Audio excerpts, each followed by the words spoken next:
Ako ay isang anak mahirap, lagi na lang akong nagsusumikap.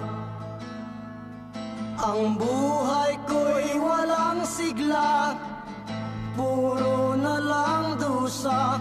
Paano na ngayon ang buhay ko?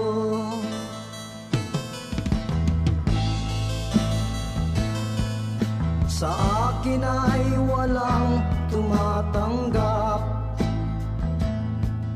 mababa raw ang aking pinag-aralan.